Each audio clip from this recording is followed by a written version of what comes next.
এদের বৈশিষ্ট্য হচ্ছে নবীরা যেখানে মারা যায় ওখানেই কবর দিতে হয়। জানেন এটা? বিষ্ণু ইসলাম মারা গিয়েছিলেন আম্মাজান আয়েশা রাদিয়াল্লাহু তাআলার ঘরে, ফলে ওখানেই বিষ্ণু ইসলামের কবর রয়েছে, ওখানেই কবর। এবং ওই কবর দেওয়ার পরেই ওই কবর দেওয়া ঘরের ভিতরে আম্মাজান আয়েশা রাদিয়াল্লাহু তাআলা যতদিন বেঁচে ছিলেন ওখানেই ছিলেন, কবরের পাশে। এরপরে বাবা মারা গেলেন আবু বকর, বিষ্ণু ইসলামের পাশে কবর দেয়া হলো, বাবা আর স্বামীর পাশেই থাকলেন। এরপর ওমরে ফারুক মারা গেলেন, ওনারও কবর দেয়া হলো। কিন্তু এখন তো আর বাবা আর স্বামীর সাথে পর্দা নেই, ওমরে ফারুকের সাথে তো পর্দা আছে। তো তখন তিনি ঘরটা হয়ে গেছে ছোট, 3টা কবরে অনেক জায়গা স্পেস নিয়ে গেছে। এখন অল্প একটু জায়গা পর্দা টাঙিয়ে দিলেন ওমরে ফারুকের সাথে পর্দা হিসেবে, ছোট্ট একটা জায়গায় যতদিন বেঁচে ছিলেন ওখানটাতেই ছিলেন। ওমরে ফারুক যখন আমিরুল মুমিনিন খলিফা, তখন ছেলে আব্দুল্লাহকে পাঠিয়েছিলেন যে যাও একটা অনুমতি আগে থেকে নিয়ে রাখো আম্মাজান আয়েশার কাছ থেকে, যেহেতু ঘরটা ওনাকে বলে রাখো যে আমি মারা গেলে যেন আমার 2 বন্ধু মুহাম্মদ সাল্লাল্লাহু আলাইহি ওয়াসাল্লাম এবং আবু বকরের পাশে যেন কবর দেয়া হয়। আব্দুল্লাহ এসে বলল, আব্বা জান তো এই পয়গাম পাঠিয়েছেন। আয়েশা রাদিয়াল্লাহু তাআলা বললেন, আমার খুব ইচ্ছা ছিল আমি আমার স্বামী এবং বাবার পাশে শোবো, কিন্তু আমিরুল মুমিনিন যখন চেয়েছেন এটাকে আমি ফিরিয়ে দিতে পারি না।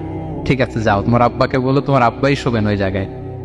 আচ্ছা, তো ওমরে ফারুক আপনারা জানেন অ্যাসাসিনেশনে ইন্তেকাল করেছেন, আত্মাইর আঘাতে, ছুরিকাঘাত করা হচ্ছে কয়েকবার, স্টেবিং।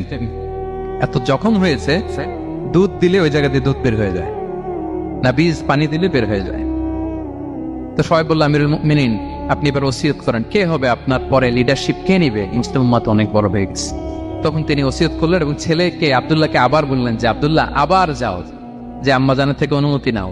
বলতেছে অনুমতি না নিলাম আর অনেক আগে, উনি তো বলছে আপনি মারা গেলে ওখানেই শোবেন। বলতেছে না, তখন আমি আমিরুল মুমিনিন ছিলাম, এখন তো কিছুক্ষণ পরেই মারা যাবে, এমনও হতে পারে আমার ভয়ে বা লজ্জায় তখন অনুমতি দিছে, এখন আর দিবেন, আবার যাও। আবার গেল। আয়েশা রাদিয়াল্লাহু তাআলা আনহা বললেন, না এখন আমি আগের কথার উপরে আছে, তোমার আব্বাই সেখানে শোন। সুবহানাল্লাহ। ওমরে ফারুক ওখানে শুলেন। তখন তিনি পর্দা আরম্ভ করলেন আম্মাজান আয়েশা। তাহলে রাসূল সাল্লাল্লাহু আলাইহি ওয়াসাল্লামের কবরটা হচ্ছে আম্মাজান আয়েশা রাদিয়াল্লাহু তাআলা আনহার ঘরের ভেতরেই। আপনারা মসজিদে নববী যারা ভিজিট করেছেন তারা জানেন যে আপনারা যখন কিবলামুখী হয়ে নামাজ পড়েন, বাম দিকে বিষ্ণু ইসলামের কবর, সেখানে রাসূল সাল্লাল্লাহু আলাইহি ওয়াসাল্লামের পাশে আবু বকর এবং ওমরে ফারুক রাদিয়াল্লাহু তাআলা আনহুমা শুয়ে আছেন।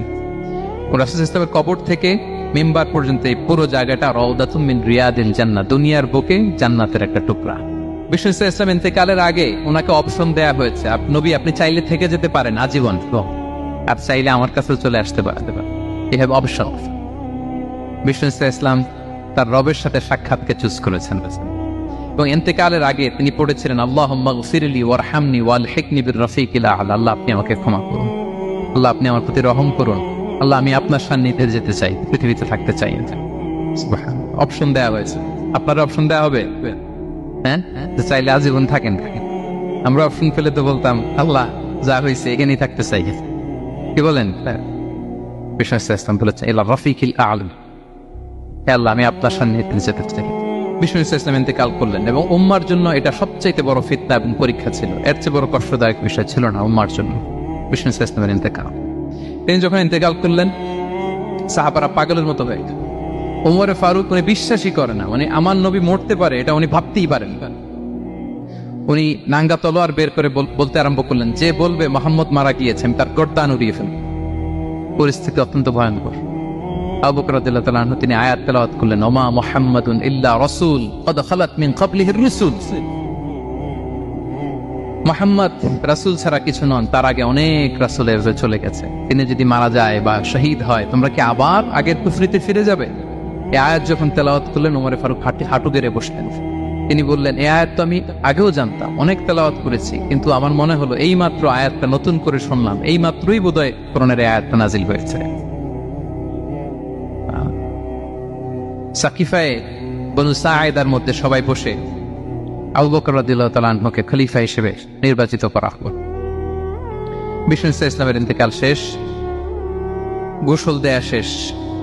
আমরা যেমনি মারা গেলে আমাদের জামা খুলে অন্য একটা জামা পরিয়ে গোসল দেয়া হয়, বিষ্ণু ইসলামের ক্ষেত্রে এটা হয়নি, ওনার গায়ের জামা খোলা হয়নি, যে জামাটা ছিল ওই জামাটার উপরে গোসল দেয়া হয়েছে, ওনার ইউনিকনেস। এবং বিষ্ণু ইসলামের জানাজার নামাজে কেউ ইমামতি করেনি। কে হবেন ইমাম? উনিই তো ইমাম, গোটা বিশ্বের ইমাম, ঠিক কিনা বলেন? কে হবে ওনার জানাজার ইমাম? কেউ না।